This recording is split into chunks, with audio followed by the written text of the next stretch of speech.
Bien, ahora sí. Muchísimas gracias. Oye, perdonen el inconveniente, pero resulta que en la primera computadora que me conecté no reconocía eh, el micrófono, entonces no podía. Yo creo que ahora sí. ¿Me indica alguien si se me escucha, por favor?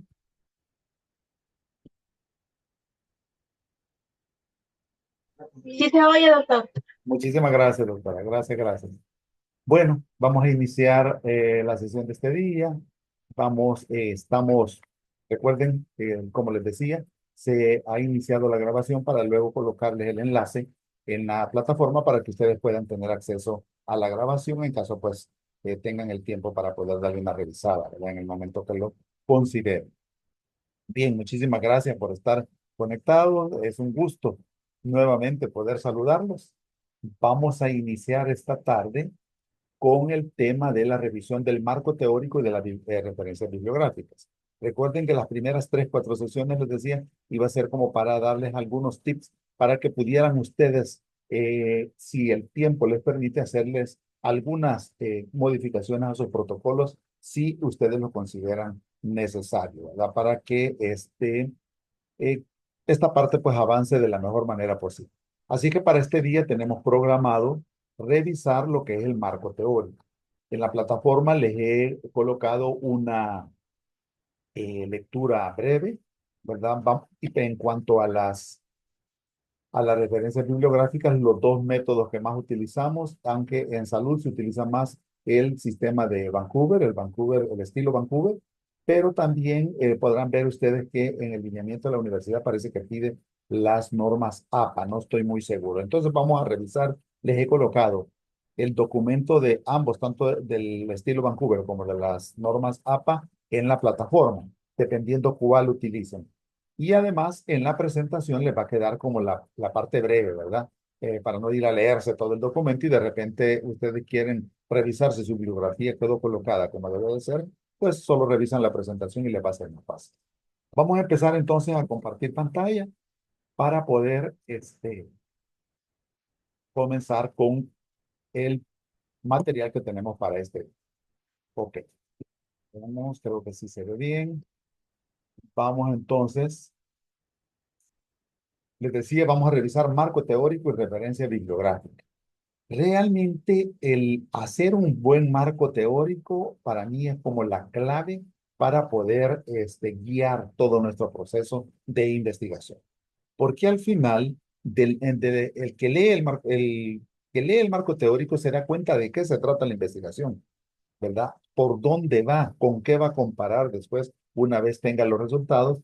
Y si lo planteamos de una manera lo suficientemente clara, yo creo que nos ayuda a interesar al lector a poder completar la lectura de todo nuestro informe de investigación. Es por eso y por otras razones que vamos a enumerar en la presentación de este día, que es necesario hacer un marco teórico que nos permita interesar al lector, no solo a la comunidad científica, sí, sobre todo a la comunidad científica, pero sobre todo al personal eh, que tenga que ver con el tema que nosotros hemos investigado, ¿verdad? Y que le puedan servir los datos que nosotros buscamos y lo que encontramos y los análisis que hicimos para poder aplicarlos en sus lugares de trabajo, que es lo que al final interesa, ¿verdad? La aplicación de todo lo que encontramos. Ok, entonces nos vamos a enmarcar dentro de eso. Y por supuesto, para hacer un buen marco teórico, necesita hacer revisión bibliográfica y como para evitar plagio y para evitar malos entendidos, está descrito ya cómo se deben de colocar las referencias bibliográficas en el sentido de que la investigue, para orientar nuestra investigación. Ok, ¿qué pretendemos entonces esta tarde? Tenemos 4 objetivos. El primero va a ser que conozcamos las actividades que deben realizar para revisar literatura relacionada con un problema de investigación cuantitativa. Nos vamos a enfocar en esto. Aunque más adelante en otra sesión vamos a revisar un poco qué es la investigación cualitativa, nos vamos a enfocar porque creo que todos ustedes van a hacer investigaciones cuantitativas. Entonces, esa es la parte que nos interesa, pero no está de más pues que en otra sesión revisemos cómo se hace una investigación cuantitativa que tiene otros métodos y otras formas de llegar a conclusiones. El segundo objetivo es ampliar habilidades en cuanto a la búsqueda y revisión de la literatura. Y sobre esto, quizás la biblioteca más utilizada, aunque hay muchas, y ahora con todas las herramientas tecnológicas que existen, es mucho más fácil, pero sigue siendo quizás para el tema de salud, la biblioteca de la OMS que está colgada en PubMed sigue siendo como el marco referencial. Le digo, no es la única, pero sí para los temas que nosotros tratamos es una fuente obligatoria de revisión y de artículos que nos pueden ayudar con nuestras investigaciones. Entonces, esa va a ser nos va a ayudar a construir nuestra perspectiva teórica. En tercer lugar, construir marcos teóricos de referencia que contextualicen el problema que nosotros vamos a investigar. De hecho, en el marco teórico es donde más nos podemos extender y en donde hasta podemos ser hasta un poco poéticos, porque el resto de partes del protocolo, como es la metodología, como es la parte de los resultados, la parte de la discusión, sin duda tiene un rigor científico bastante grande que no nos permite extendernos más allá. Pero en el marco teórico es donde nosotros podemos ponernos hasta creativos, ¿verdad? Para contextualizar el problema que estamos investigando.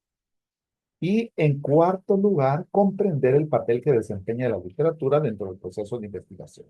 Y el papel principal es darnos aquellos datos con los cuales vamos a contrastar. Lo vamos a ver un poquito más adelante.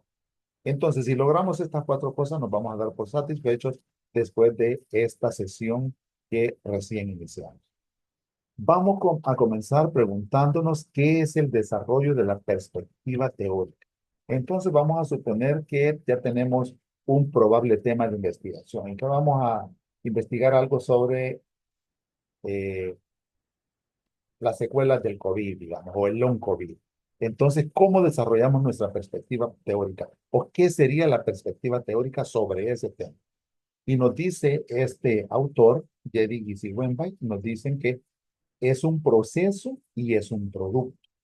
Un proceso de inmersión en el conocimiento disponible que puede estar vinculado con nuestro planteamiento del problema. Volviendo al ejemplo de long COVID, tengo que buscar entonces toda aquella literatura reciente que me hable sobre el long COVID y que al final me pueda hacer que yo me forme una perspectiva teórica de ese problema que yo quiero investigar. Y también es un producto que a su vez es parte de un producto mayor, que es el reporte de investigación, porque el marco teórico es la primera parte de su informe final de investigación. Y si ya lo tienen trabajado, pues ya no se modifica, ¿verdad? Porque ya está en el protocolo y al final ustedes ya tengan resultados de su investigación, solo van a completar las partes subsiguientes de la metodología también ya está, entonces lo van a completar resultados y discusión. Entonces todo esto se trabaja breve. Entonces nos da como una visión de qué tan estudiado está el problema que nosotros queremos investigar o cómo se comporta en otras sociedades, en otras poblaciones, en personas con otros factores o en personas que tienen factores parecidos a los nuestros. Al final es un proceso de comparación. Todo el marco teórico nos va a servir para poder comparar. Yo les decía que hay una diferencia entre marco teórico y antecedente. Entonces, marco teórico, les decía, es todo lo que ya se da por sentado. Por supuesto, los antecedentes forman parte de la perspectiva teórica. Podríamos decir que la perspectiva teórica tiene el marco teórico y los antecedentes. Pero para no entrar en ese proceso que nos puede llegar a confundir, al final es todo lo que se conoce, la perspectiva teórica es revisar todo lo que ya se conoce, lo que se da por sentado, y las últimas investigaciones, entre paréntesis podríamos decir que son antecedentes, que nos van a ayudar a contrastar nuestros datos, a comparar lo que encontramos. Entonces, por eso es un proceso y es un producto, ¿verdad? ¿Qué funciones tendría el desarrollar esa perspectiva teórica? Bueno, nos ayuda a prevenir errores que se han cometido en otras investigaciones. Y de hecho, pues eso es sencillo porque no hay investigación perfecta, ¿verdad? Entonces uno revisa y dice, aquí pudieron haber hecho esto, aquí pudieron haber hecho lo otro, esto no lo investigaron o esta medida que utilizaron no es la adecuada, o están comparando cosas distintas, qué sé yo. A medida que nos vamos empapando de la investigación nos vamos dando cuenta que se cometen muchos errores, como probablemente lo cometemos nosotros y cualquier investigador. Entonces nos ayuda a prevenir ciertos errores o a por lo menos no cometer los errores que se cometieron en otras investigaciones parecidas a las nuestras. Eso solo lo logramos con la perspectiva teórica. Además, orienta sobre cómo habrá de realizarse el estudio. ¿Qué clases de estudios se han efectuado? ¿Será que la metodología que utilizó aquel estudio era la adecuada para su problema de investigación? Y a lo mejor yo considero que hay una metodología mejor, entonces solo me voy a dar cuenta conociendo todo lo que se haya escrito previamente. ¿Con qué tipo de participantes está lidiando, digamos, la investigación? ¿Y cómo se han recolectado los datos? ¿En qué lugares se han llevado a cabo y qué diseños se han utilizado? Estas preguntas solo nos las podemos responder haciendo revisión de literatura. Entonces, sin revisión de literatura no podríamos desarrollar nuestra perspectiva teórica. No tendríamos con qué comparar y con qué decir si estamos bien, estamos mal o estamos igual, ¿verdad? Cuando nosotros ya tengamos los resultados de nuestra propia investigación. Por supuesto, también nos amplía el horizonte del estudio o guía al investigador para que se centre en su problema y evite desviaciones del planteamiento original. Documenta la necesidad de realizar el estudio. Y esto es básico, ¿verdad? Tiene que, sin decir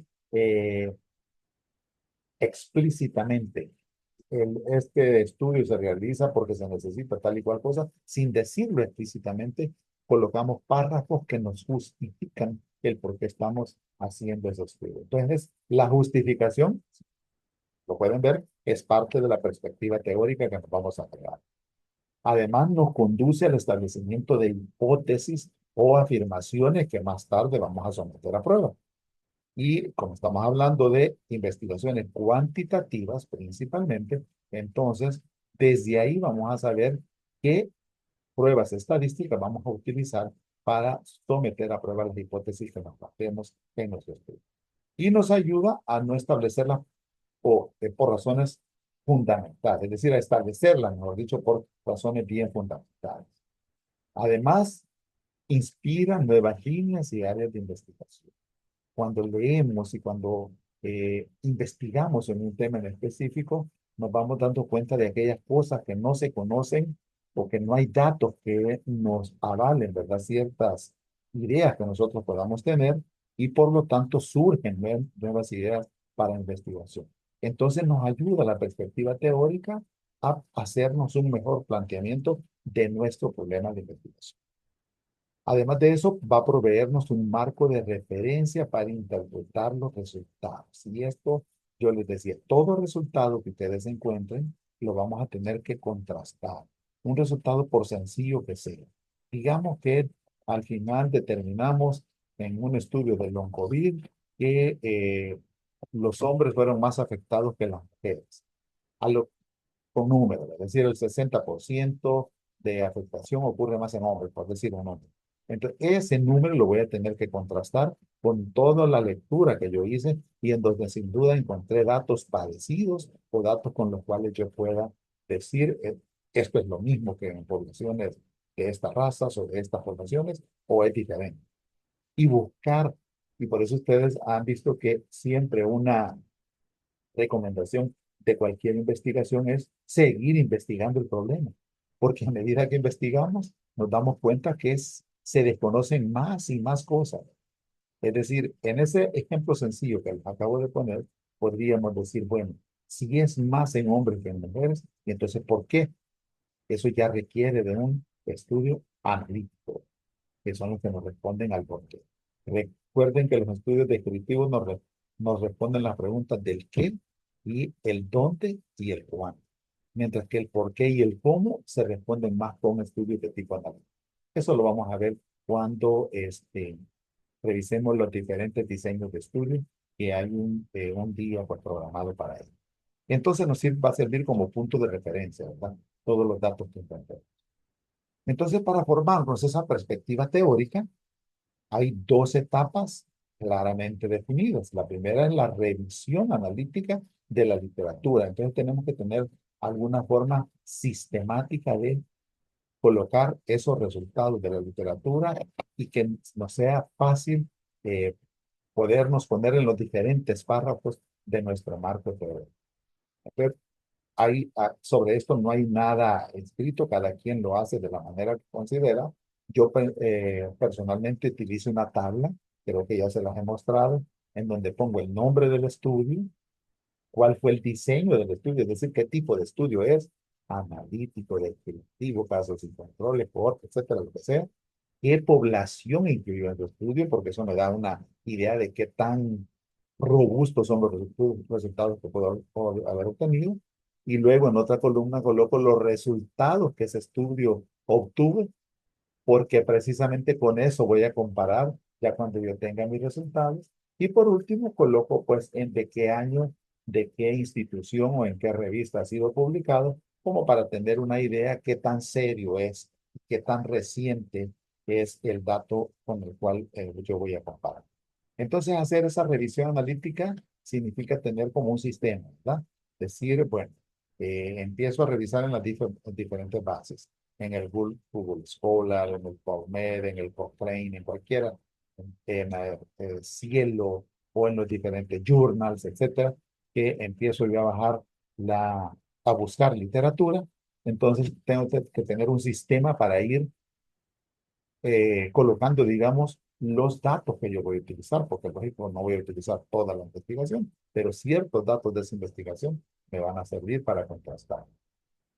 Y con ello, entonces, una vez yo ya he hecho la revisión de literatura, la siguiente etapa es escribir el marco teórico, entonces, en el cual yo voy a adoptar, como dice aquí, una teoría. Ese va a ser el planteamiento de mi problema. Y decir, sobre este o este otro tema, lo que se conoce sobre el qué es esto, sobre el cuándo es esto, sobre el dónde es esto, y si hay datos sobre el cómo y el por qué, también los coloco porque sin duda me van a enriquecer la discusión que yo pueda hacer al final con los datos que yo encuentro. Entonces son estas dos etapas que serían revisar la literatura y sistematizarla y con ello construir los diferentes párrafos, digamos, ya que van a quedar en mi documento. Ok, entonces si el primer paso es revisar literatura, entonces ¿cómo inicio esa revisión de literatura? Tengo que tener como cierto sistema. ¿Sí? Y por eso ustedes se habrán fijado que lo primero que se solicita una vez se tiene terminado un informe de investigación es hacer un abstract, un resumen, si es que podemos llamarle de esa manera, pero se utiliza más la palabra abstract, de, esa, eh, de ese informe completo, que a lo mejor puede tener 40, 50 páginas o más. Hago un abstract, el cual es el que va a es lo primero que van a tener disponible los lectores. Es lo primero que nosotros vamos a tener disponible sobre el tema de long COVID. Por ejemplo, van a ser diferentes abstracts. De ahí yo voy a ver si me interesa o me sirve para lo que yo voy a investigar y busco el artículo completo. Eso va a llevar tiempo entonces. Y ahí voy haciendo un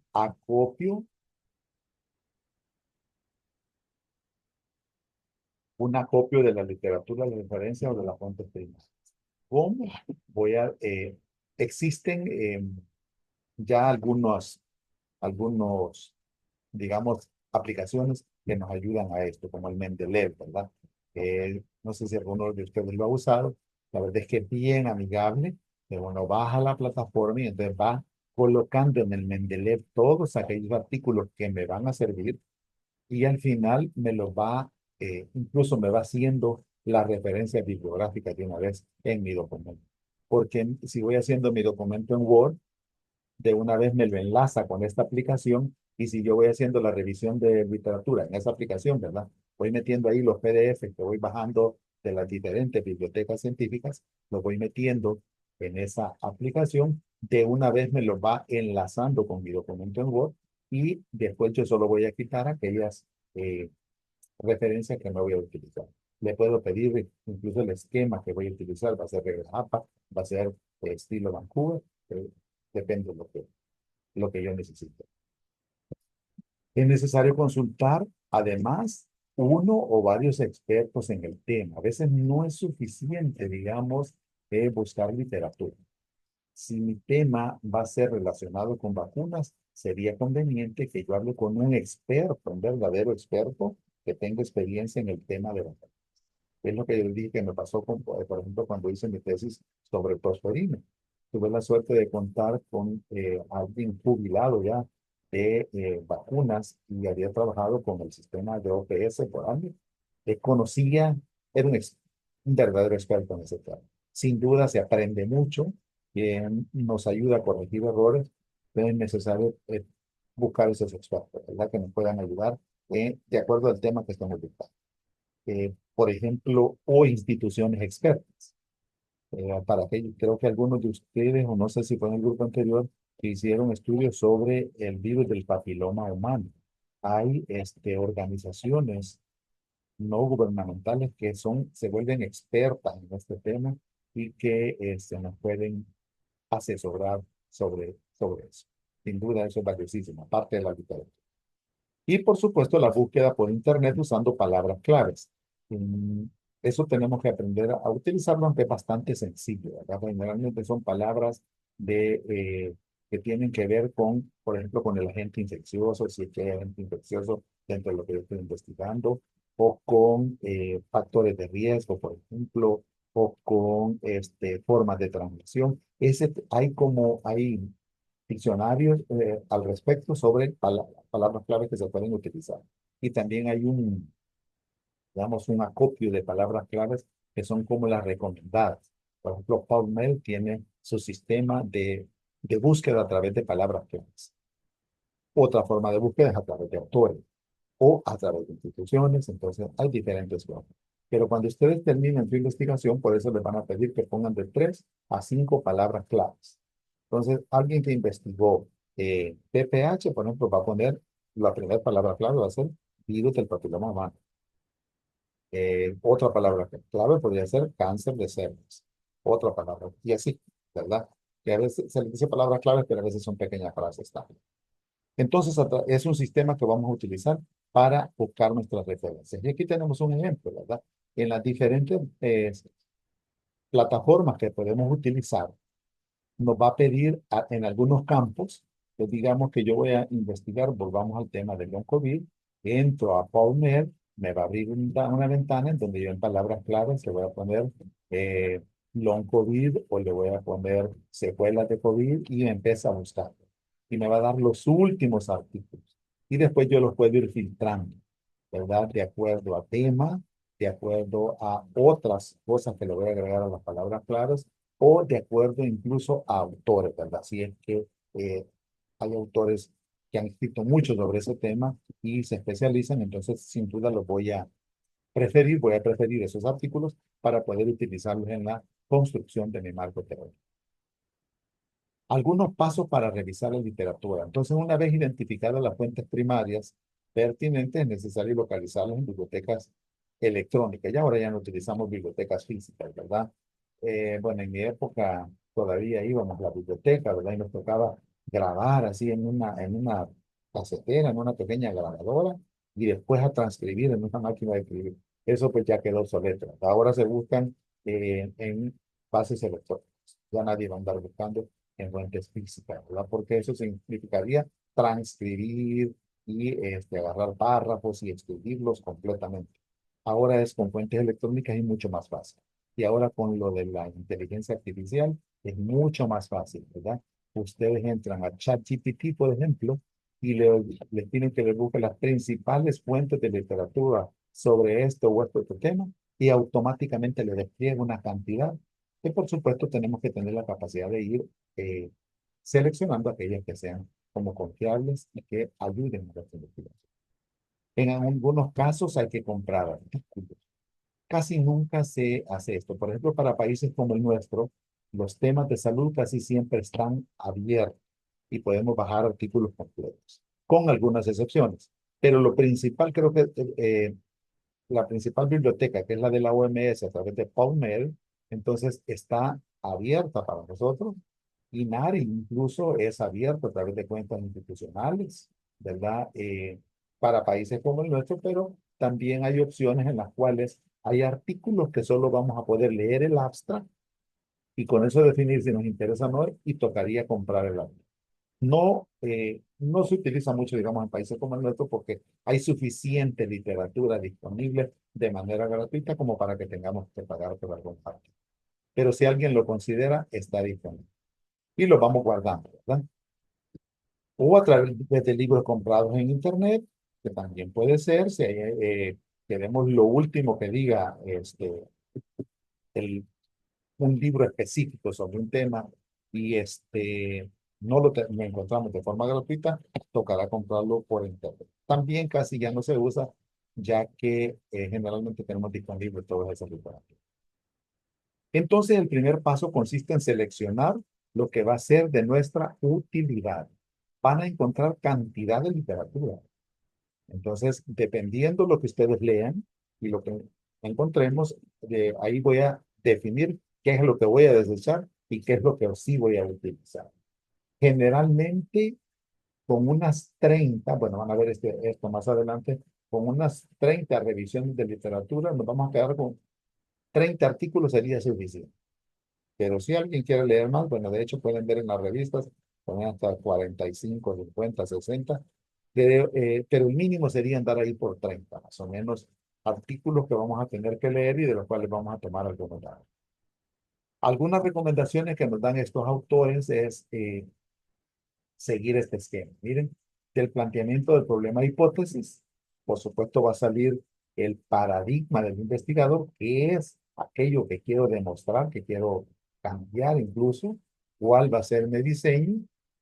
Con eso, ustedes saben que defino cuál va a ser la muestra, el tamaño de la muestra, qué características van a tener los participantes, si van a ser hombres, mujeres, niños o solo embarazadas, depende del estudio, el método seleccionado utilizado, la estrategia de análisis y el tipo de análisis realizado, los resultados y la difusión.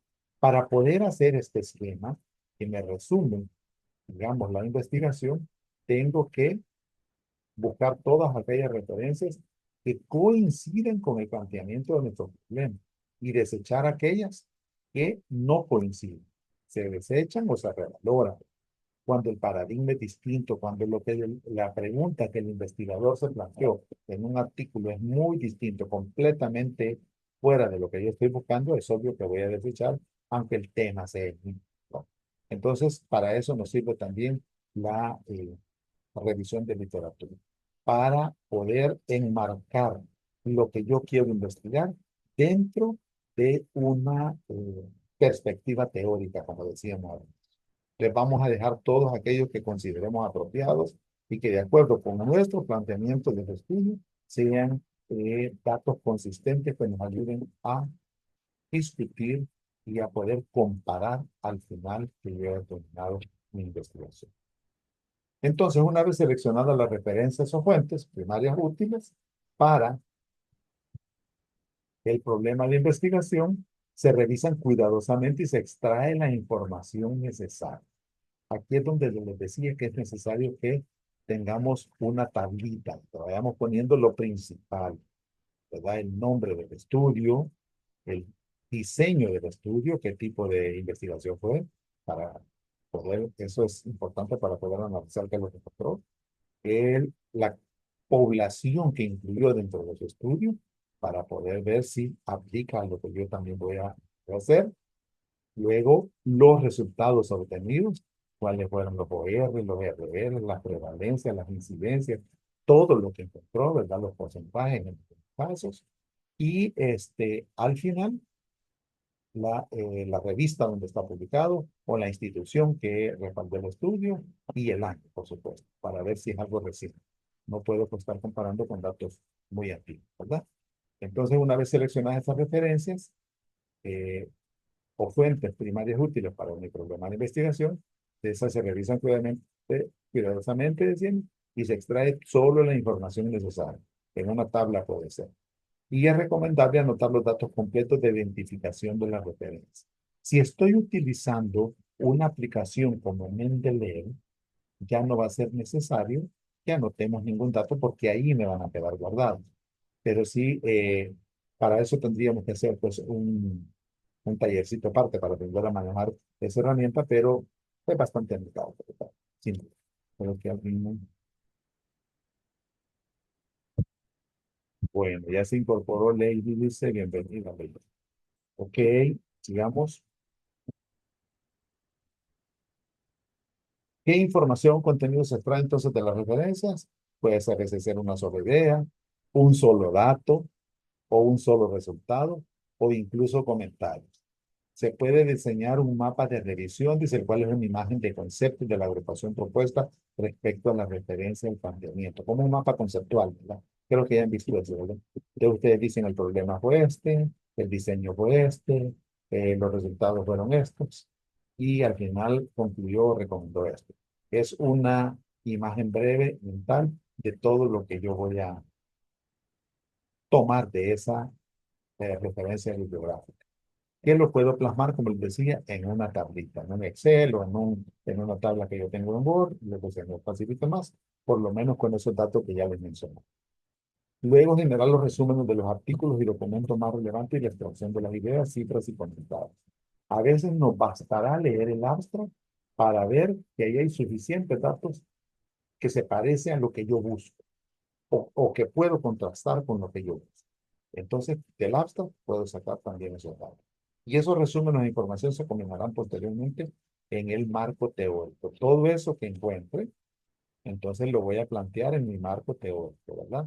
Eh, y en mis antecedentes. Bueno, sobre la perspectiva teórica podríamos mencionar qué papel tiene en la recolección de datos, por ejemplo, nos ayuda a aprender más acerca de la historia, el origen y el alcance del problema de investigación que me tiene ocupado en esta ocasión. Por eso yo les decía también en la clase anterior, que cuando hacemos una investigación, obligatoriamente nos convertimos en expertos en ese tema, en esa pequeña parte de todo el conocimiento que existe de la medicina, de la salud o de la epidemiología, nos convertimos en expertos en ese pedacito en BPH, en cáncer, en hipertensión, en diabetes, depende, tuberculosis, VIH, tosferina, fiebre tifoidea, depende del tema que yo investigue, tengo que convertirme en un experto por todo eso que voy a revisar. Además, nos ayuda a conocer qué métodos se han aplicado exitosa o erróneamente para estudiar el problema específico. Y lo que decíamos, nos ayuda entonces esa perspectiva teórica a no cometer errores que se han cometido en otras investigaciones y hacer eso pues irlo perfeccionando para vez. Nos ayuda también a saber qué respuestas existen actualmente para las preguntas de investigación que yo me he planteado. Por ejemplo, si mi pregunta es, que va relacionada con conocer la incidencia de un factor de riesgo, digamos, cuánto incide la obesidad, por ejemplo, en el desarrollo de enfermedades en la próstata. Y entonces obtengo un número. En los diferentes estudios que voy a buscar sobre ese tema, voy a encontrar varias respuestas que han encontrado esos estudios. Esto significa que lo que yo encuentre es lo que voy a comparar con todo eso que encontré. Identificar variables que requieren ser medidas y observadas, además de cómo han sido medidas y observadas. Por ejemplo, puede ser que yo ya tenga mi definición de variables y un cuadro de variables ya desarrollado y que se me escaparon algunas. Pues con la revisión que yo hago de la literatura, puedo encontrar otras que se me están escapando y que necesariamente tengo que hacer. Entonces vean cómo le ayuda a mejorar todo lo que ya tiene plan. También ayuda a decidir cuál es la mejor manera de recolectar los datos que necesitamos y dónde obtener, ¿verdad? Porque dependiendo las fuentes que utilizó uno u otro autor, también me orienta a qué fuente voy a utilizar. ¿Será que lo mejor es sacarlo de expedientes clínicos o directamente de entrevistas de pacientes o de otros estudios haciendo un metaanálisis, etcétera? También nos ayuda a resolver cómo pueden analizarse los datos, es decir, qué pruebas estadísticas utilizaron. Eso me puede orientar a utilizar esas mismas pruebas a mis datos o también a reconocer si estaban equivocadas las pruebas que esos investigadores utilizaron y a corregirme.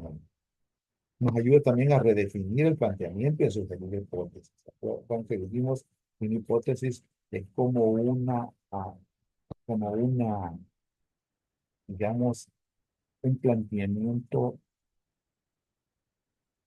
digamos, es una pregunta planteada de forma educada, es decir, con conocimiento. Entonces, para adquirir ese conocimiento, tengo que hacer revisión de literatura. Y también nos ayuda a justificar la importancia del estudio. Esto para recolectar los datos, pero una vez ya tengo los datos, entonces me va a ayudar a explicar diferencias o similitudes de nuestros resultados del conocimiento. Y esa es la última parte de su investigación, el último capítulo que se llama discusión. Les he venido hablando del esquema IMRD, ¿verdad? Introducción, que incluye el marco teórico, los antecedentes, los objetivos, la M, la metodología, las muestras, el tipo de estudio, toda la prueba estadística, etcétera. Los resultados y es la R y la D de discusión, que no solo incluye el contraste de datos entre lo que encontré y lo que había en la literatura, sino también incluye conclusiones y recomendaciones. También ayuda a analizar formas de cómo podemos interpretar los datos. Y esto de interpretación no es sencillo. Fíjense que una cosa es plantear el resultado, pero otra cosa es interpretar. Para eso se requiere conocimiento. Y eso solo lo obtengo haciendo revisión de literatura. Publica nuestros resultados y conclusiones dentro del conocimiento ya existente. Si estamos dentro de ese marco donde estoy saliendo, lo que encontré se sale de todo lo estudiado y de todo lo encontrado. También ayuda a construir teorías y explicaciones. Y por último, a desarrollar nuevas preguntas de investigación. Por eso casi siempre les decía una recomendación es, si tengo un estudio descriptivo donde encontré, digamos, varios factores de riesgo que tienen que ver con una enfermedad. El segundo, el siguiente paso es sugerir un estudio analítico para medir cuánto influye cada uno de esos factores. Entonces, siempre una investigación lo va a llevar a otra si bien nos contesta nuestras preguntas, pero también nos hace que nos preguntemos otras cosas que no están investigadas, no están estudiadas, y al revisar, pues nos damos cuenta que se requieren otros estudios para poder dar una respuesta. ¿Qué métodos podemos seguir para organizar y construir nuestro marco teórico? Bueno, una forma es hacer un mapeo conceptual, y para esto ahora existen herramientas, como el MindMaster, por ejemplo, y otras, ¿verdad? Que son herramientas gratuitas con las cuales podemos ir construyendo nuestros mapas conceptuales. Y con base a eso ir profundizando en cada uno de esos temas. Como todo mapa conceptual, la claridad y estructura pues depende de que seleccionemos los términos adecuados. Y, por ejemplo, si queremos investigar sobre clima organizacional, digamos, tenemos que conocer las concepciones y definiciones. Primer cajita, digamos, de mi mapa mental, cuáles son todas sus dimensiones, cuáles son los instrumentos con que los puedo medir, con qué modelos voy a contar para poder clasificar, digamos, esos datos que tenga. O también puede haber otra forma, miren cómo conocer las concepciones eh, y definiciones de ese clima organizacional, las dimensiones utilizando estas otras escalas que ustedes pueden ver acá. Estos solo son ejemplos. O también utilizando estos otros instrumentos y estos otros métodos. Entonces, en una literatura puedo encontrar esto y en otra literatura puedo encontrar esto. Entonces, eso nos ayuda, si ustedes ven, a que a ir, digamos, definiendo mentalmente qué le voy a sacar a cada artículo que yo lea sobre clima organizacional. Me voy a sacar cuáles fueron las concepciones y definiciones que hizo ese artículo, qué dimensiones utilizó, qué instrumentos usó para medirlos y qué modelos. Obviamente, en una investigación voy a poder encontrar esto, en otra voy a encontrar esto, y sin duda esto va creciendo y creciendo hasta que, como les decía, me vuelvo un experto en ese pequeño tema. Consiste también, bueno, la metodología por índices para construir un marco teórico también consiste en desarrollar, en primer lugar, un índice tentativo del marco teórico con temas y subtemas. Aquí era más tener un mapa mental. Por ejemplo, aquí el mapa me decía 4 cosas mínimas que yo voy a buscar de cada estudio. Entonces, en un estudio y esto, en otro estudio y esto. Entonces, mapas mentales. Pero otro es a través de índices. Índices tentativos que van por temas y subtemas para hacer mi marco teórico global o general e irlo afinando hasta que sea sumamente específico para posteriormente colocar la información de la referencia en el lugar que corresponde en el esquema que ya tengo de mi protocolo. A esta operación también se le puede denominar vertebrar el marco teórico. y lo pudiéramos ilustrar de esta manera. Te puedo tener un tema general. Pongamos un ejemplo aquí. Pudiera ser, volvamos al tema de long COVID. ¿Qué me interesa sobre el long COVID? Primero, sobre el COVID, infección aguda, sobre lo que pudiera ser un tema. Segundo tema pudiera ser los factores de riesgo. El tercer tema puede ser todo aquello que tenga que ver con mortalidad y letalidad. Un cuarto tema pudiera ser todo aquello que tenga que ver con manejo, tratamiento. Entonces ya tengo cuatro temas. Yo voy a ir ubicando las referencias sobre cada uno de esos temas y subtemas que yo vaya pudiendo definir. Sobre el tratamiento, por ejemplo, me podría interesar el tratamiento respiratorio, el tratamiento hospitalario, el tratamiento en UCI, de ahí me van saliendo otros subtemas y ahí voy a ir colocando las referencias que yo encuentre sobre cada uno de esos subtemas. Esto sería un proceso como de vertebrar, ¿verdad? Todo nuestro marco teórico. Entonces podemos tener, hemos revisado hasta ahorita dos formas de hacerlo. Una a través de mapas mentales, entonces yo me ubico en cuatro o cinco cosas grandes, que es lo que voy a buscar en cada estudio, pero otra forma puede ser a través de eh, vertebración o esta forma de, que es como una espina de pescado, claro, casi, ¿verdad? En la cual yo ubico temas, subtemas y todo aquello que tenga que ver con eso y ahí voy ubicando las referencias. Solo son recomendaciones, ¿verdad? De cómo poder utilizar la bibliografía y la revisión de literatura para enriquecer mi marco teórico. Pero las referencias se ubican donde les corresponde y a veces es un tema o se lo ha apartado, a veces la misma referencia me puede resolver o aportar en varios subtemas. Entonces ahí la voy por relación, ¿verdad? Y la pregunta que siempre nos van a hacer, miren, ¿cuántas referencias deben usarse en el marco teórico para construir ese marco teórico? Aunque no hay una respuesta exacta, este autor, que es muy reconocido desde el 2005, él recomienda que deberían dar por alrededor de 30 referencias. Entonces, revisemos eso.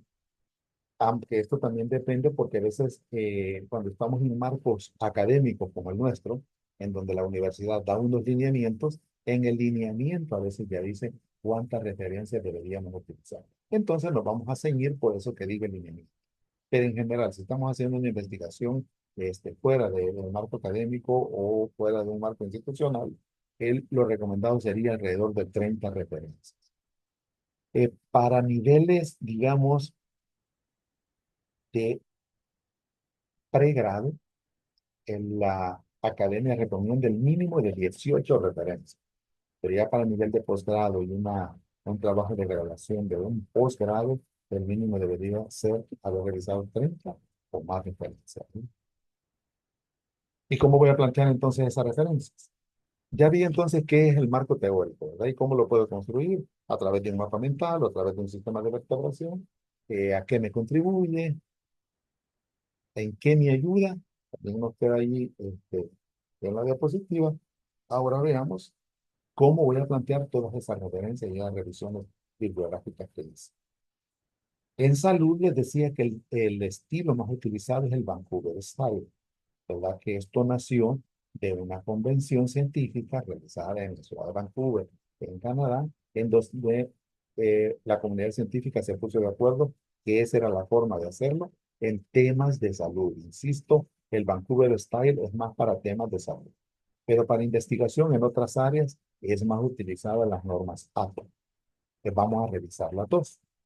Como la universidad tiene lineamientos para diferentes áreas, no solo para salud, sino lineamientos generales, que casi siempre te recomiendo utilizar las normas APA.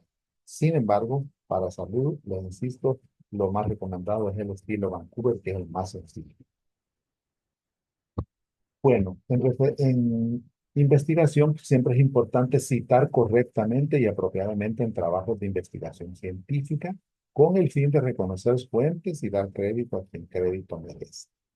Incluso hay herramientas que nos permiten ahora de manera sencilla detectar aquellos porcentajes de plagio. Por ejemplo, la plataforma de la universidad, creo que tiene una, que no sé si ya está desactualizada, que es Turnitin, pero también existen otras herramientas en donde uno mete un documento y le revisa y ve cuál es la cantidad de plagio que puede tener. Aquí es importante que recordemos que yo sí puedo utilizar partes escritas de otro documento y colocarlo en el mío, siempre y cuando lo cite correctamente. Si no lo cito correctamente, entonces sí es plagio. Digamos que solo lo escribo y no detallo ahí que esa es una referencia, entonces eso sí se considera de plagio.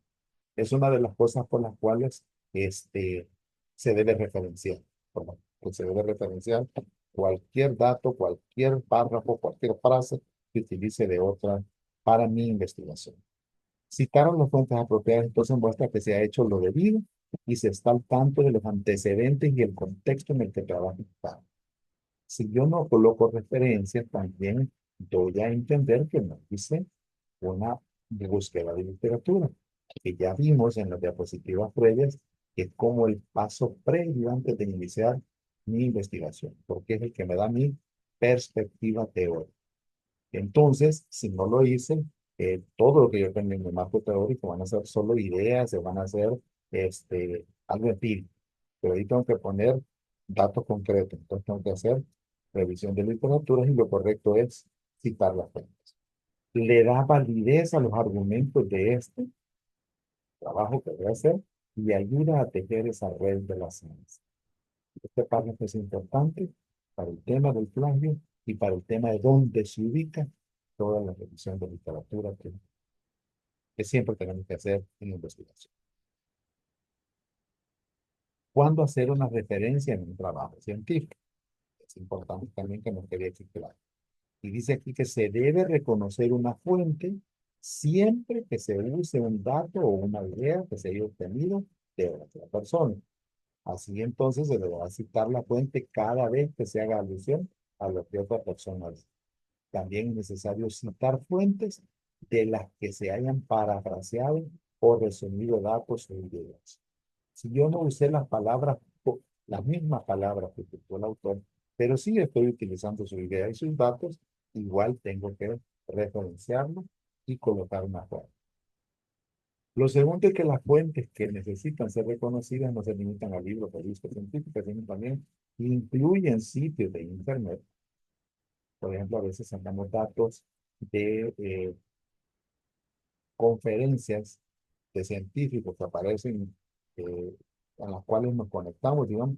Entonces uno puede colocar ese dato que obtuve de esa conferencia, pero colocar el sitio de donde la obtuve. Si es que no está en un artículo, si es que no está en un libro. O también de los software de computadoras, correspondencia escrita o por internet, incluyendo conversaciones verbales, incluso con otras personas, si son expertos. Lo que les decía es que a veces voy a utilizar la ayuda de expertos en un tema específico, se pueden colocar referencias a lo que esta persona me haya planteado sobre uno u otro tema. Eso es referenciar y eso es obligatorio en el trabajo científico. ¿Qué es referenciar entonces? Es una forma de reconocer fuentes de información e ideas que hemos utilizado en nuestros trabajos y el cual nos permite que la fuente sea identificada. Ok, ya hablamos un poco de esto, ¿verdad? ¿Por qué referenciar? Para evitar plagio, para identificar las citas que permiten al autor entender y seguir por escrito. Y decíamos que el estilo Vancouver es principalmente utilizado en el campo de la medicina. De todas las investigaciones que hagamos en el campo de la medicina, la comunidad científica está, digamos, ha acordado que el estilo Vancouver es el adecuado para referenciar. Para otras investigaciones en general se utilizan las normas APA. Entonces vamos a revisar brevemente, y como les decía en la plataforma les coloqué el documento donde está en qué consiste el estilo Vancouver y en qué consisten las normas APA y las diferentes versiones que han ido saliendo. ¿Cuál es la importancia entonces? Ya dijimos evitar plagio, facilita al lector la comprensión de lo que está leyendo y ayuda a determinar la influencia de otros autores en la investigación que yo estoy desarrollando. Entonces, a medida que utilice verdaderas autoridades sobre un tema en específico, eso también le da mucha influencia a lo que yo estoy escribiendo, ¿verdad? Los pasos para referenciar son que hay que grabar los detalles completos de la bibliografía. Ya les decía, existen software o aplicaciones para esto y se graban los detalles completos de la bibliografía y los números de páginas de los cuales la información fue tomada, porque como van a ver en la referenciación, en algún estilo se colocan los números de páginas. Se debe usar la puntuación y los espacios correctos y exactos. Colocar la cita en el lugar apropiado, en el texto del documento. En algunos casos se pone cita a pie de página, pero en otros casos no es lo apropiado, sino que solo van las referencias al final del documento.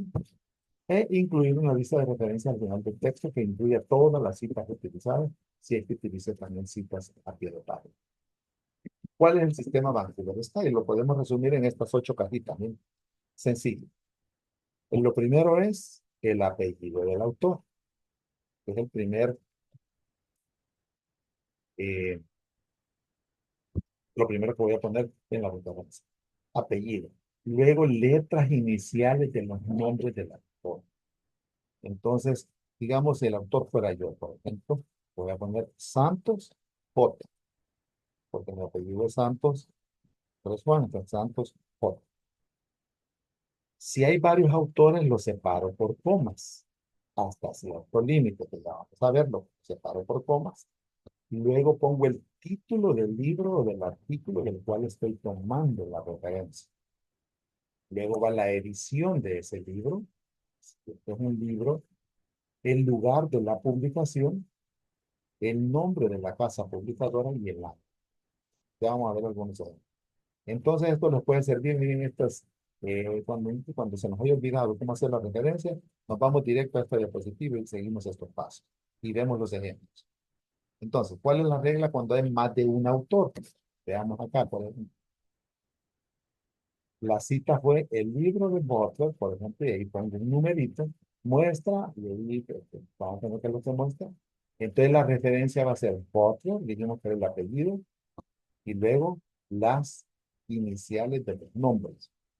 Ven que aquí no va separado por comas ni nada. Si hubiera otro autor, va separado por comas, como por ejemplo aquí, mira, cuando hay 2 a 6 autores, pongo apellido, letra inicial del nombre, coma, luego el siguiente autor y así sucesivamente. El siguiente, dijimos que era después de las letras iniciales y los autores separados por coma, el título del libro o del artículo. ¿Cómo se llamaba este artículo? Separados por puntos. ¿Eh? Secrets from the Black Bag. Secreto de la bolsa de maleta negra. Así. Entonces, así se llamaba el libro. Punto, que seguía después del nombre del libro del artículo, la edición o el lugar de publicación. Si no hay edición, por aquí tendría que haber puesto primera edición, segunda edición, tercera edición. Si no, me voy directo al lugar de publicación. Le pongo, fue en London, por punto, ¿quién es la casa editora? Este es de Royal Publishers General Practitioners. Punto y coma, y pongo perdón, el año de la publicación. ¿Ustedes ven? Es fácil seguir este esquema, ¿verdad? No requiere. Este es para un libro o un artículo que tiene un solo autor. Pero si hay más de un autor, entonces lo separo por comas, pero sigo el mismo esquema. Apellido, letra inicial del nombre o de los nombres, y así sucesivamente, punto, el nombre del artículo o del libro, el lugar donde fue publicado, la casa editora y el año que se publicó. Cuando son 6 o más autores, solo coloco 6. Vean, 1, 2, 3, 4, 5, 6. Pero suponiendo que fueron 10 autores o 15, no sé si se han fijado que hay artículos que tienen muchísimos autores, ¿verdad? Son muchos los que participan, entonces solo coloco 6 según la norma. Estamos hablando del estilo Vancouver, ¿verdad? Solo coloco 6 y después les pongo y colaboradores. et al. Eso significa y colaborador. Significa que hay 6 autores, pero hay muchos más. Luego, el nombre del libro, decíamos, o de la revista, Apocalyptic Book, en el capítulo de embarazo, parte de embarazo, ¿no? ¿Dónde fue publicado? Chichester, perdón, en Inglaterra. ¿Y cuáles fueron la casa editora y el año? Entonces vean ustedes, eh, esto al parecer es un artículo, y este es todo el nombre del artículo, de aquí, desde la A hasta Sussex, luego el lugar donde fue publicado, la casa editora y el año. Es una manera sencilla, si ustedes ven, no requiere, por supuesto, una vez uno lo está haciendo, se le puede olvidar, ¿verdad? El orden, pero para eso, pues volvemos a la presentación y ahí nos aparece. Ejemplos para citas bibliográficas del libro, bueno, aquí vemos, este ya estaba ya, este también, pero aquí estaba otro. Por ejemplo, este que tiene 2 autores. Entonces, los 2 apellidos, el apellido, la letra inicial, el apellido, las 2 letras iniciales, el nombre del libro. Este sí lleva, porque los libros generalmente llevan ediciones, pero esta fue 7ª edición, el lugar donde se publicó y la casa editora, qué capítulo y el año, aquí sí tengo que poner el capítulo que utilicé, cómo se llamaba ese capítulo y cuáles fueron las páginas. Entonces, esta sería para artículos y esta sería para libros, ¿no? Ahí lo vamos viendo, sería más o menos, o mejor dicho, esta sería la forma general, esta sería para libros y esta sería para artículos. En donde, si son artículos grandes con muchísimas páginas, coloco hasta el nombre, perdón, el número de la página. Pero si ustedes ven, el orden que vamos a seguir es este. Por eso les puse esta diapositiva ahí para que nos vamos a esta. Yo creo que ya no tenemos donde partir. Bueno, aquí hay varios ejemplos de referencias bibliográficas. La otra forma de hacerlo, eso era el estilo Vancouver, que vimos, no se les va a olvidar, es lo recomendado para temas relacionados con medicina. Pero para investigación en general, por ejemplo, de economía, de sociología, de lo que sea, se usan las normas APA. ¿Cuáles son las normas APA? ¿O qué son las normas APA? De esta hay varias ediciones. Y el documento se los he colocado en la plataforma, como les decía. Las normas APA son estándares creados por la American Psychological Association, de la Asociación Americana de Psicología, por sus siglas en inglés APA, con el fin de unificar la forma de presentación de trabajos escritos a nivel internacional, diseñadas especialmente para proyectos de grado o cualquier tipo de documentos de investigación. Eso ustedes ven en ambiente académico, se usa más estas normas. Por eso es que me parece que el lineamiento de la universidad habla de las normas APA, porque es el adecuado para ambiente académico. Ustedes ven, para las universidades. Pero para allá, fuera de la universidad, es lo más utilizado en el tema de salud, es el estilo Vancouver. ¿Qué incluyen las normas APA? Incluye recomendaciones. Estas son como más detalladas, como tienen que ver con docencia, con la academia. Si ustedes ven, incluye hasta qué tamaño deberían tener los documentos, el estilo y las formas, cómo se cita y se referencia. O sea, no solo es para referenciar, sino que incluye otros detalles. Permite referenciar tanto al pie de página, lo cual no se utiliza en el estilo Vancouver. Entonces, las normas APA sí le permiten referenciar a pie de página. Entonces, de repente pongo el numerito en medio del párrafo, pero al pie de página voy a poner cuál es la referencia, pero también la voy a nombrar al final. Que permite referenciar al pie de página. Solo se incluyen notas al pie de página si fortalecen la discusión. Esto es una norma que ellos definen. Aquí hay que tener en cuenta que como autor es más fácil agregar esta discusión en el texto que en una nota al pie. Eso depende, ¿verdad? Si lo voy a poner en el texto, entonces no lo referencio al final. Pero si no lo voy a poner en el texto, sino que solo lo voy a mencionar, que va a ampliar, entonces ahí lo pongo en el pie de página. La fuente de la nota al pie de la página puede ser más pequeña que la fuente del texto y tener un interlineado diferente. Yo, si estoy utilizando un interlineado de 1.5 o doble espacio en el texto en general, el interlineado para el pie de página y el tamaño de la letra va a ser distinto. Y aquí nos pone un ejemplo. Si en el texto estoy utilizando interlineado doble y la letra es Times New Roman, puedo utilizar la fuente de tamaño 10 con interlineado sencillo en la nota de pie de página. Entonces no va a ser igual que el texto, siempre va a ser más pequeñito. Es una norma. Las normas APA utilizan el método de citar el autor y la fecha.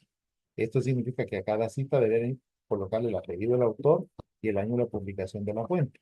Por ejemplo, en medio de un texto puedo poner tal como fue demostrado y entre paréntesis pongo Méndez Paz en el 2009, sin colocar en qué libro ni en qué artículo, sino que el autor y el año en que lo citó. Entonces, se utiliza mucho, si ustedes ven, en los libros de texto, por ejemplo. Se utiliza muchísimo este sistema APA. ¿Cómo se realiza la referenciación en el sistema APA? Van los apellidos del autor, la inicial del primer nombre del autor, en esto coincide, ¿verdad?, con el estilo Vancouver. Si son varios autores, se permite hasta 8, y en Vancouver Style hasta 6, ¿verdad? Se separan por comas. ¿Qué pasa si hay más de 8? Entonces, igual se le pone y colaboradores. Luego de eso va el año de la publicación, mientras que en el estilo Vancouver va hasta el final, el nombre de la publicación y la editoría.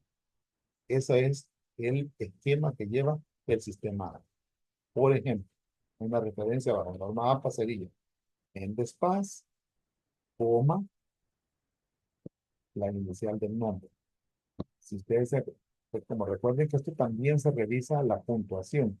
Si uso estilo Vancouver, no voy a poner coma entre los apellidos y las iniciales, pero en las normas APA sí. Luego pongo el año de la publicación, eso va separado por puntos. Luego el nombre del artículo, alternativos a la ineficacia actual de la pena de prisión en Tabasco, la casa editora, Universidad de Juárez Autónoma de Tabasco. Entonces es un tanto distinta, ¿verdad? Pero igual es una manera sencilla. Eso solo es de recordar para las normas APA, recordar este esquema, y para el estilo Vancouver, recordar este esquema. Fácil. Y si no tenemos dónde verlo, la idea no es que nos la aprendamos de memoria, sino que sepamos dónde buscar. Ahora, ¿qué sistema utilizo para citar y referenciar en una tesis? Debemos revisar primero los requisitos que pide la universidad y adaptarnos a lo que pide. Si en el caso de la tesis de graduación, los lineamientos básicos para elaborar anteproyectos en informes de investigación o de innovación, como ya los adaptó la universidad a la maestría, a la maestría de epidemiología que están cursando, les va a pedir normas Vancouver. Pero si ven los lineamientos generales, les va a pedir normas APA. Pero como nuestros temas son de salud, Vancouver está. Y por último, también les decía que podemos utilizar algunas aplicaciones que nos ayudan a colocar las referencias adecuadamente. Y estas ya están programadas, ya que yo ni siquiera tengo que andarle buscando el apellido y las letras y el nombre y la edición, sino lo único que yo voy a hacer es poner la referencia del artículo dentro de esa aplicación. Estas son dos de las más utilizadas, podría haber otras, ¿verdad? Pero desde mi época estudiante, pero no hace mucho, se utilizaban estas dos, Zotero y Mendeley.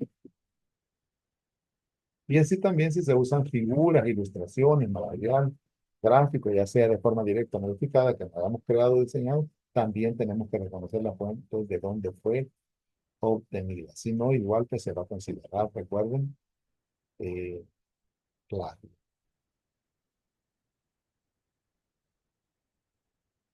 Bueno,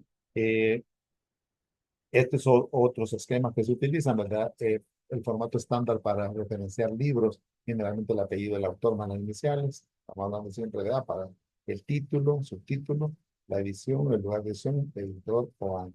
Pues, perdón, esto es para ya utilizando Vancouver.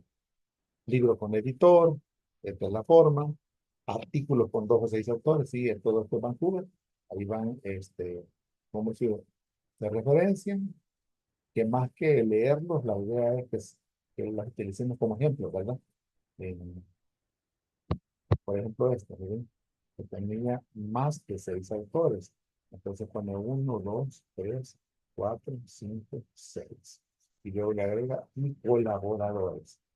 Y en que también me puedo dar cuenta que es estilo Vancouver, en que no le pone coma entre el apellido y las iniciales, sino que inici- apellido e iniciales, solo separadas por un espacio, coma, otro autor, igual, otro autor y así sucesivamente. Entonces podemos utilizar ese estilo. Si es una organización de la cual estoy tomando la referencia y son los autores, entonces, por ejemplo, esta también es la Asociación de Higienistas y Odontólogos Canadienses. Le pongo cómo se llama el estudio, dónde fue publicado y la eh, editora o la casa que lo editó. Y luego los que no tienen autor, también hay ejemplos para cuando utilice documentos gubernamentales. Por ejemplo, a veces utilizamos documentos de instituciones como el lineamiento que da la OPS, que da OMS, los voy a citar como una organización. Eh, como ejemplos, cuando es el capítulo de un libro, puede ser cuando es un libro electrónico, bueno, también hay una forma. Y además, si está disponible, voy a colocar hasta el link para poder tener acceso. Si son páginas de internet de donde estoy citando, también voy a colocar la dirección, el link para buscar el enlace para poder entrar. De hecho, algunos libros ya traen todos esos enlaces. Se han creado algunos artículos y uno les da clics y los pueden abrir automáticamente. Bueno, esto es lo que queríamos hablar ahora sobre marco teórico, pero también tenemos otras cosas que queríamos revisar. Hasta aquí hay algo que quisieran dejar de compartir.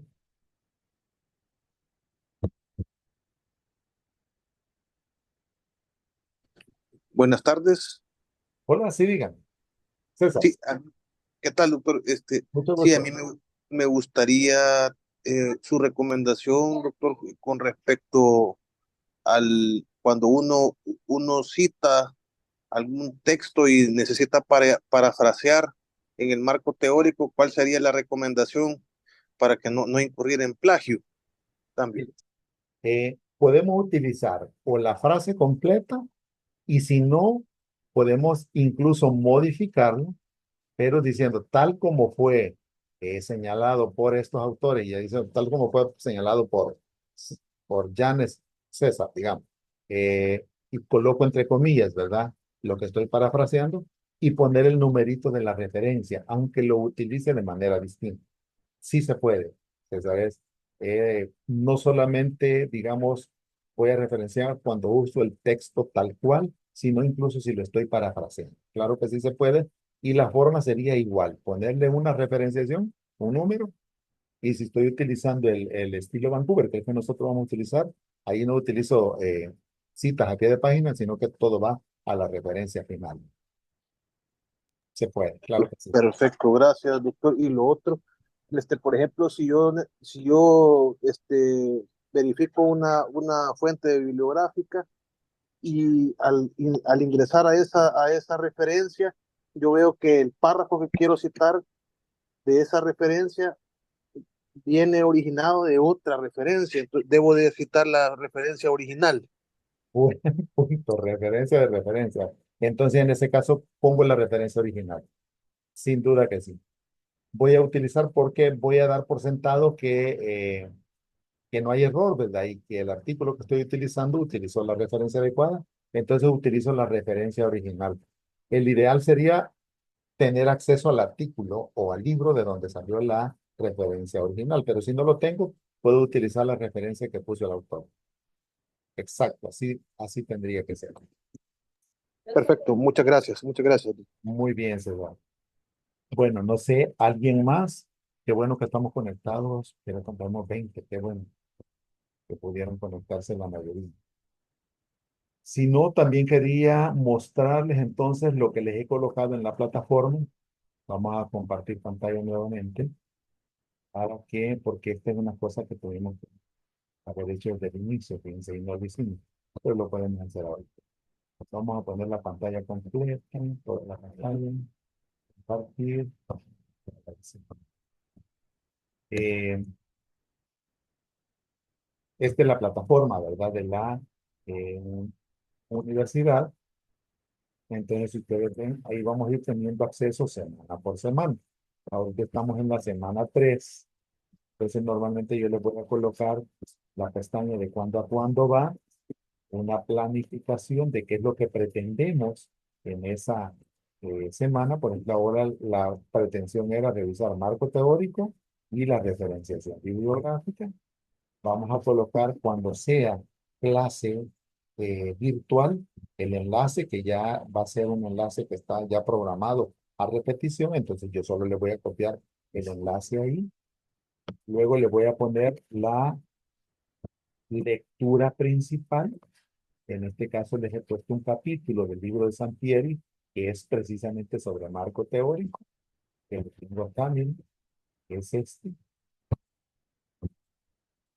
Entonces ustedes le dan una checadita, ven ustedes que no es, no es muy largo, es para que ustedes tengan más elementos, ¿verdad? Que les puedan servir para hacer su marco teórico. Entonces, así le voy a ir colocando en cada una de las semanas, que normalmente la universidad nos pide que esto bien tiene que estar listo el,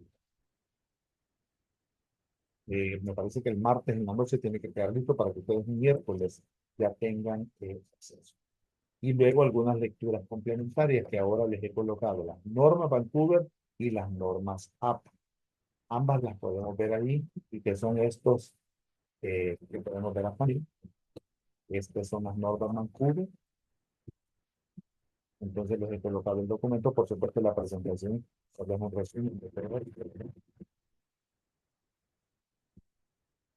Entonces, esta es una forma en que también ellos recomiendan de cómo podemos ir colocando las referencias. Si no utilizamos una ayuda como Sotero o Mendeley, que aquí les pone todas las formas. Y el otro documento que les coloqué son las normas APA, la séptima edición, que es la última, que también están disponibles en línea y de manera gratuita. Vean cómo se utilizan para que tengamos un poco más de contexto y si ustedes quieren, digamos, revisar más datos sobre eso, ¿no? Entonces eso se les coloco ahí. Veamos qué otra cosa les quería mostrar. También dentro de la plataforma de la universidad vamos a estar colocando un foro sobre consultas donde ustedes pueden plasmar alguna pregunta, algo que quieran, y cuando haya alguna cosa, algún trabajo, algún producto intermedio, como se le llama, le vamos a colocar un enlace, a ver, creo que sería bueno, que se le va a llamar tarea, que no necesariamente es tarea, ¿verdad? Y ahí vamos a poner para que ustedes suban documentos, por ejemplo, cuando les pidamos que se pasen una rúbrica sobre algo, o que cuando hagamos el ejercicio, porque vamos a hacer un taller de cómo se hacen las estadísticas descriptivas y los datos analíticos en una investigación. En ese taller vamos a tener que subir acá individualmente un documento y les vamos a poner un enlace como este que van a ver. Cuando dijeron que repasáramos también pues, cómo se va organizando cada semana. Y cualquier otro dato que ustedes necesiten y lo pueden solicitar a través de la plataforma y a mí me va a caer automáticamente un mensaje en el cual pues, yo tendría que responder lo más pronto posible, ¿verdad? A ese mensaje para poder ayudar a que la cosa pues, vaya desarrollándose de la manera más eh, expedita posible, ¿verdad? Que no nos tardemos tanto. Ok. No sé, alguna otra pregunta, comentario, algo que quisieran. ¿Les parece que vamos bien? Yo creo que para la otra semana nos toca revisar el diseño de los estudios. Entonces ahí sí ya vamos a entrar en algo de lo más. Siento yo que incluso es más interesante, ¿verdad? Nos va a ayudar a entender por qué un diseño aplica para un tipo de estudios, otro diseño, porque todo va a depender de cómo planteé mi problema y qué es lo que quiero investigar. Y desde ahí, desde que yo planteo mis objetivos, mi hipótesis, voy a saber qué tipo de diseño es el adecuado para ese tipo de estudio que yo necesito. Así que creo que ese es el tema para la próxima semana. No sé si hay alguna preguntita, algún comentario. Si no, pues llegaríamos hasta acá, ¿verdad? Van a tener un tiempito porque a las 3 creo que se conectan con la doctora Mireille. Vamos todo bien, no habría ninguna observación, colegas.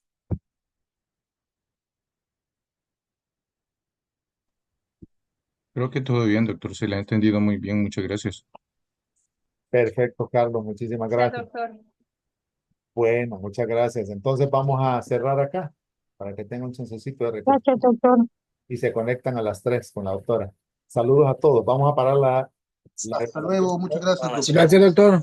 Saludos. Gracias. Hasta luego.